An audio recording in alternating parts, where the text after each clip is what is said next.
সকালটা আজকে শুরু করলাম গরম গরম 1 কাপ ব্ল্যাক কফি খেয়ে। তারপর এই ওয়েদারটা এত সুন্দর হয়ে গেছিলো, সারাদিন আজকে বৃষ্টি পড়ছিল, তো ওয়েদারটা ভীষণ ভালো ছিল।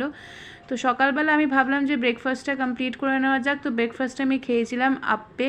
তারপর আমার বিগ বাস্কেট থেকে কিছু শপিং করেছিলাম, তো সেই জিনিসগুলোই এসেছিলো, টুকটাক কয়েকটা আমার ডাইজেস্টিভ বিস্কিট, ওটসের খানা, এই সমস্ত কিছু, তো ওগুলোকে আনপ্যাক করে নিলাম।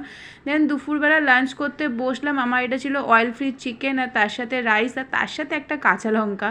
তো সন্ধেবেলা রেডি হয়ে আমি একটুখানি বেরিয়েছিলাম, কারণ আমার একটা ঘড়ি কেনার ছিল, তো আমি ঘড়ির দোকানে গেছিলাম। তো ওখান থেকে পছন্দ মতো নিজের একটা ঘড়ি কিনেছি। কী ঘড়ি কিনেছি সেটা তোমাদেরকে আমি পরে দেখিয়ে দেবো। সব কেনাকাটার পর আমার খিদে পাচ্ছিল, বাট বাইরের কিছু খাওয়ার মতন ইচ্ছে ছিল না, তো ভাবলাম একটা ডিমের অমলেটই খাই। তো সেই ডিমের অমলেট খেয়ে বাড়ি এসে তেমন একটু খিদে ছিল না, বাট মাঝরাত্রিবেলা আমার খিদে পাচ্ছিল, তাই আমি একটাই রামেন করে খেয়েছিলাম, যেটা মোটামুটি ভালোই ছিল।